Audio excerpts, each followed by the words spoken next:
तमेव प्रतिपद्यत। इनके यहाँ प्रथम पुत्र हुआ महाराज, नाम है प्रद्युम्न। ये साक्षात कामदेव हैं। शंकर भगवान जब तपस्या कर रहे थे, कामदेव ने आकर व्यवधान डाला और जैसे ही शंकर भगवान का तीसरा नेत्र खोला, कामदेव जलकर भस्म हो गया। कामदेव जलकर भस्म हो गया तो इनकी पत्नी जो रति है दौड़ी दौड़ी आई, शंकर भगवान के चरणों में गिर गई और प्रार्थना की, महाराज आपने मेरे पति को जलाकर भस्म कर दिया है, मेरा क्या होगा, अब मुझे कैसे प्राप्त होंगे। भगवान शंकर ने कहा, देवी तुम्हारे जो पति हैं अब भगवान कृष्ण के पुत्र बनेंगे और तुमको द्वापर के अंत में उनकी प्राप्ति होगी। तो आज यहाँ प्रद्युम्न का जैसे जन्म हुआ, संबरासुर नाम का एक राक्षस था महाराज, प्रसूता गृह से इसको उठा करके ले गया, तुरंत आकाश में ले गया। इसने सोचा इस बालक को मैं समुद्र में फेंक देता हूं। उस बालक को समुद्र में फेंक दिया। एक मछली ने इस बालक को निगल लिया, एक मछुआरे ने उस मछली को मार दिया महाराज और फलस्वरूप संबरासुर के यहाँ भेंट कर दी। मछली को महाराज जब चीरा गया, काटा गया, उसमें से सुंदर एक बालक निकला। कामदेव की पत्नी रति इन्हीं के यहाँ रहती है महाराज, उसने उसका लालन पालन किया।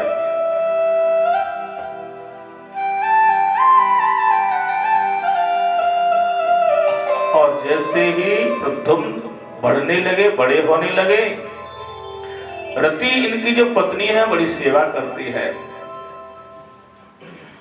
प्रद्युम्न की उम्र बढ़ने लगी तो रति का भाव बदलने लगा, क्योंकि इसके तो ये स्वामी हैं, पति हैं। प्रद्युम्न ने कहा, देवी मुझे माफ करना, आजकल मुझे आपका भाव अच्छा नहीं लग रहा, तुमने मेरा पालन पोषण किया है, तुम तो मेरी मां के समान हो। तब रति ने कहा, स्वामी ध्यान करो, आप कौन हैं? कि भगवान नारायण सुतो संवरेणा रतो गृहान् अहम तीधि कृता पत्नी रतिम कामो भवान प्रभु। स्वामी मैं आपकी पत्नी रति हूं और आप कामदेव हैं। आपको भगवान शंकर के क्रोध से जलना पड़ा था और जब मैंने उनसे प्रार्थना की तो शंकर बाबा ने कहा था कि तुम्हारे पतिदेव तुमको द्वापर के अंत में प्राप्त हो जाएंगे। प्रेम से बोलेंगे राधे राधे। संबरासुर को पता चला महाराज प्रद्युम्न का भयंकर युद्ध हुआ, प्रद्युम्न ने संबरासुर का वध कर दिया। बोले भक्तवत्सल भगवान की जय, जय जय श्री राधे। और अपनी जो पत्नी रति है उसको लेकर के द्वारका में आए। द्वारका वाले बड़े खुश हुए कि देखो छोटा सा बालक चोरी हुआ था, आज पत्नी लेकर आया है। प्रेम से बोलेंगे राधे राधे। भगवान के अन्य भी काफी विवाह हुए हैं। द्वारका में एक सत्राजित के नाम की एक छोटे राजा रहते हैं। इन्होंने भगवान सूर्य की उपासना की महाराज। सूर्य भगवान के परम भक्त थे। भगवान सूर्य ने प्रसन्न होकर के इनको एक मणि दी, उसका नाम था शिवंतक मणि। और उस मणि का प्रभाव था कि 8 भार सोना रोजाना दिया करती थी। 8 भार सोना कुंतलों में होता है महाराज। इसके बहुत सोना हो गया। किसी ने भगवान कृष्ण से कहा कि देखो सत्राजित के यहाँ जो मणि है वह 8 भार सोना रोज दिया करती है। वह इतने सोने का क्या करेगा? महाराज आप उससे कहो ना, वह मणि आपके खजाने में आ जाएगी ना, अपना खजाना बढ़ जाएगा, क्योंकि आपका राज्य तो है, प्रजा के काम आएगा। सत्राजित को बुलाया महाराज और कहा देखो भैया तुम इस मणि को हमको दे दो, क्योंकि इससे जो सोना आएगा इससे प्रजा के पालन में कार्य होगा। सत्राजित ने महाराज कहा तपस्या मैंने की सूर्य भगवान की और मणि मैंने प्राप्त की है, मैं मणि नहीं दे सकता। भगवान से मना कर दिया। एक दिन क्या हुआ, सत्राजित का छोटा भाई था प्रसेन, इस मणि को गले में डाल करके महाराज शिकार खेलने जंगल में निकल गया। मणि चमक रही थी गले में पड़ी हुई। जंगल में एक शेर मिला, शेर ने इसके भाई प्रसेन को मार दिया और मणि को ले लिया। शेर मणि लिए चला जा रहा था, आगे मिले जामवंत जी। जामवंत जी ने देखा अरे तो बहुत चमकीली मणि है, शेर कहां से ला रहा है। शेर को जामवंत जी ने मार दिया, मणि ले गए अपने गुफा में। सारे द्वारका में हल्ला हो गया कि देखो कृष्ण ने मणि को मांगा था और हमने दिया नहीं, हमारे भाई को भी मार दिया और मणि भी रख ली। कृष्ण ने सोचा है भगवान हमने मणि को देखा भी नहीं, झूठा कलंक हमारे को लगा है, लेकिन पता करेंगे आखिर मणि है कहां गई।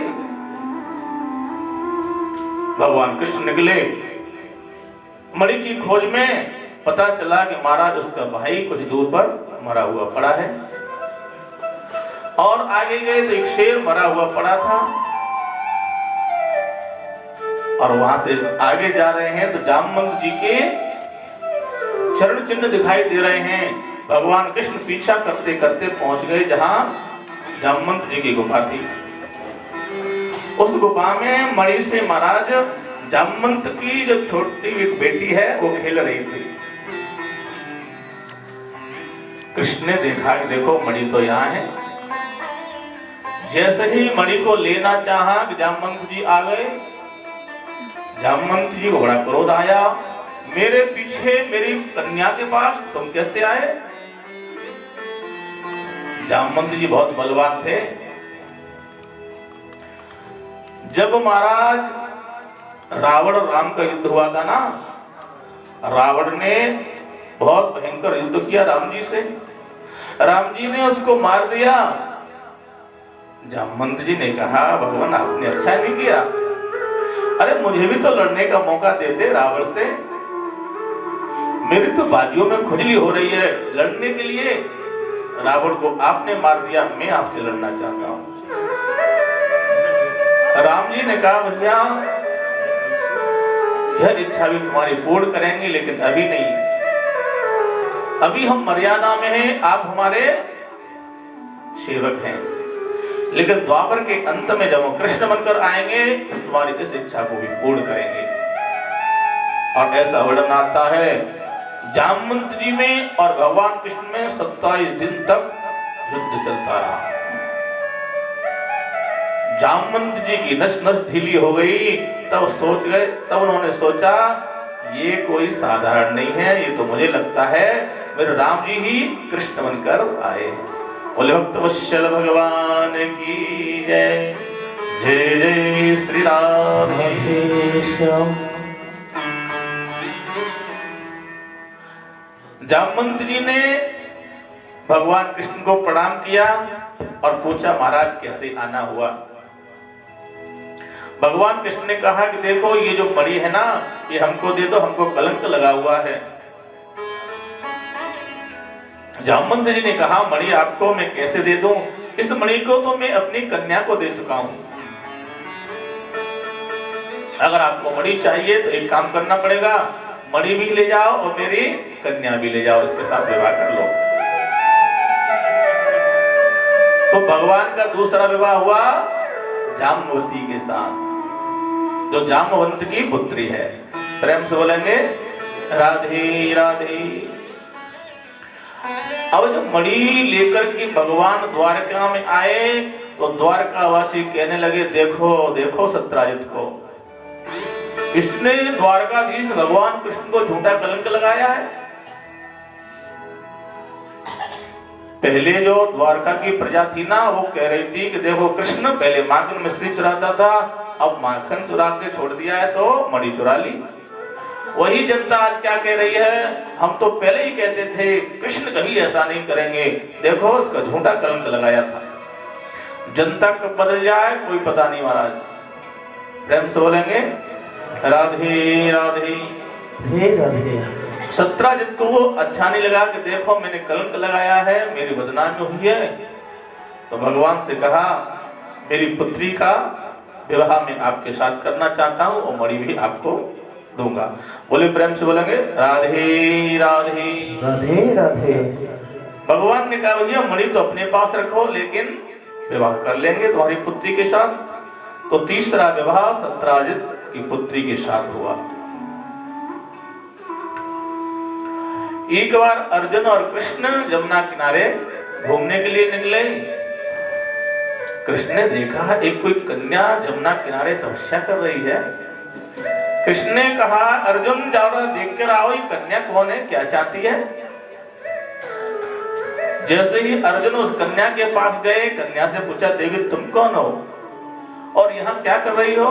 उस कन्या ने कहा कि अहम देवस्य सवितुर्दुहिता पतिमिच्छति विष्णुं वरेण्यं वरदः तपः परममास्थिता। उस कन्या ने कहा अहम देवस्य सवितुर, मैं सूर्य नारायण की पुत्री यमुना हूँ। अर्जुन ने कहा देवी तो यहाँ क्या करती हो, किस लिए तपस्या कर रही हो। विष्णु वरेण्यम वरदम, मैं भगवान विष्णु को कृष्ण को पति रूप में चाहती हूँ, इसलिए तपस्या कर रही हूँ। अर्जुन ने आकर के कृष्ण ने कहा भैया तुम्हारे लिए तपस्या हो रही है।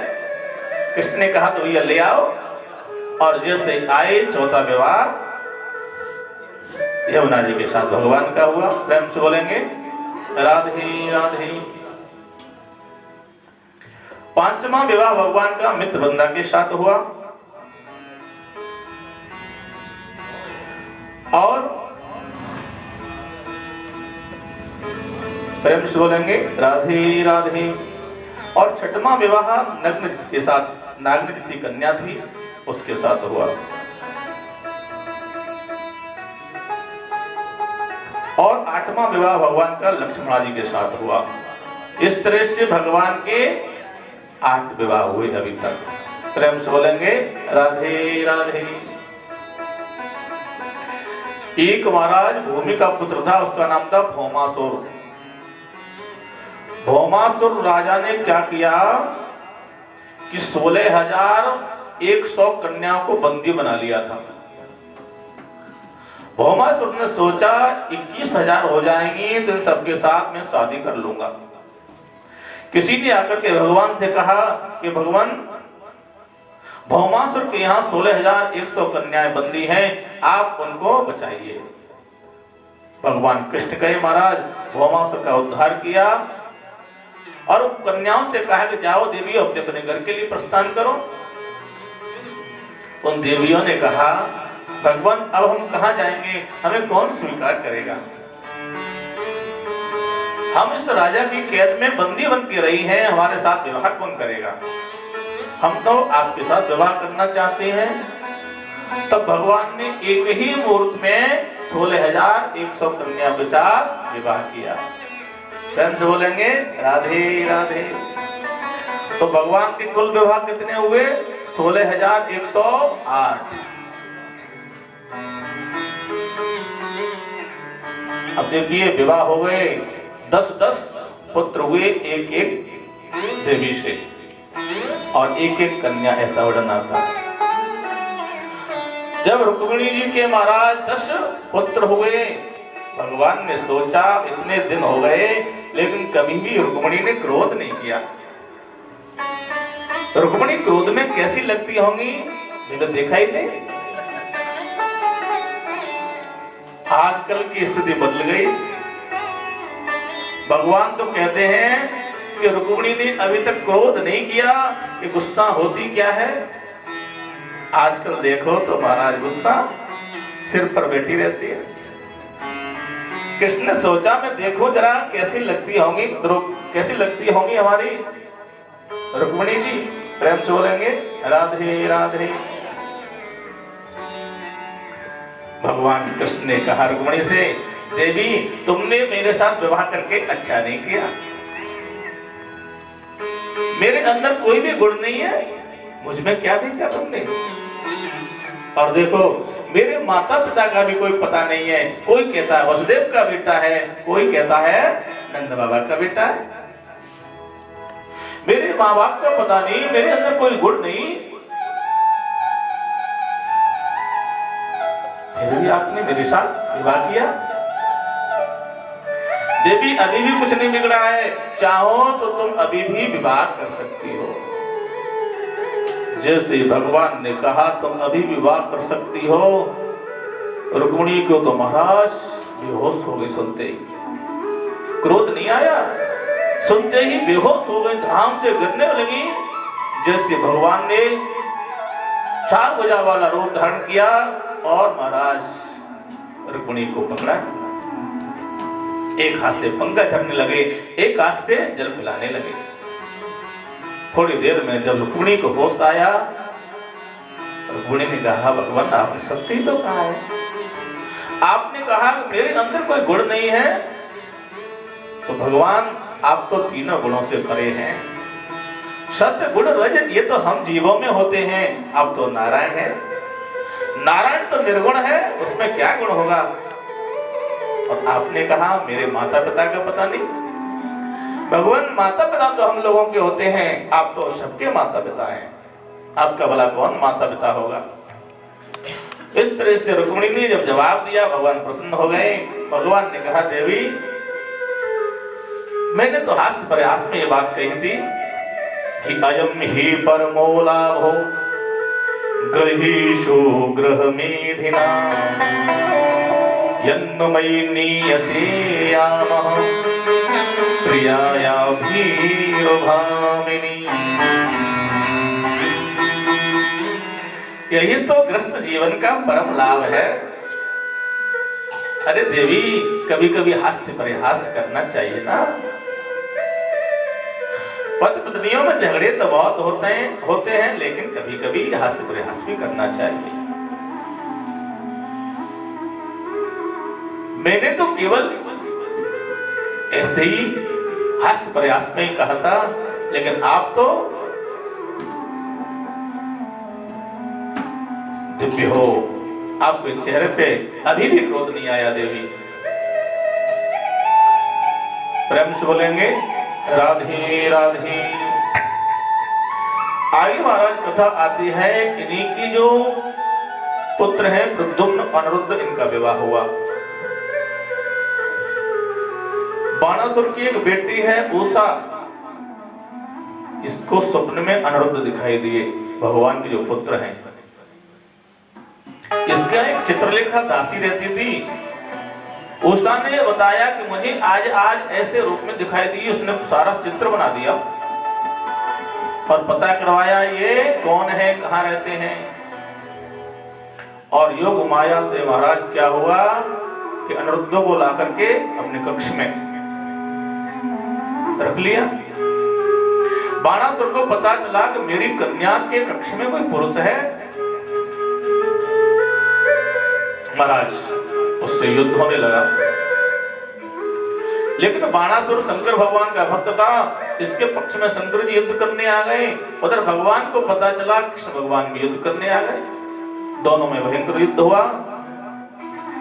शंकर भगवान ने महेश्वर का प्रयोग किया और विष्णु भगवान ने विष्णु का प्रयोग किया। विष्णु ने महेश्वर को परास्त कर दिया और इन दोनों का विवाह हुआ। प्रेम से बोलेंगे राधे राधे। बोले भक्त वत्सल भगवान की जय। एक बार क्या हुआ कि भगवान अपने पुत्रों को लेकर के गए वन में, और भगवान कृष्ण ने कहा मैं इस वृक्ष के नीचे बैठा हूं, तुम जरा खेल लो। और बॉल लेकर के उनके जो बेटे हैं खेलने लगे। खेलते खेलते महाराज एक कुआं था पास में, वहां पहुंच गए। उस कुएं में जाकर के कृष्ण के बालकों ने देखा एक बहुत बड़ा गिरगिट पड़ा हुआ है। जैसे ही आकर कहा पिताजी जरा हमारे साथ चलिए, कृष्ण साथ में आए, देखा एक बहुत बड़ा गिरगिट पड़ा हुआ है।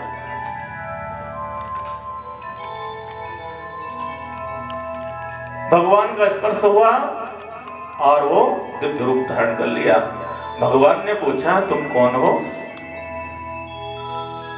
तब उसने कहा कि नृगो नाम नरेंद्रोहम इक्ष्वाकु तनय प्रभो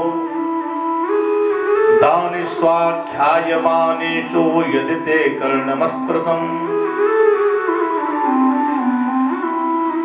उस गिरगिट ने महाराज दिव्य रूप में आ गया और उसने कहा आप मुझे नहीं जानते, इक्ष्वाकु कुल में जन्म लिया था मैंने, नृग राजा था मैं बहुत बड़ा।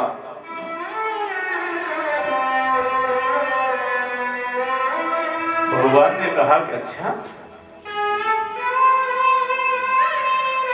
तो महाराज तुम नरक में कैसे आ गए, यहां कैसे पड़े हो, गिरगिट क्यों बन गए? तो उसने कहा देखो मैंने बहुत दान किया,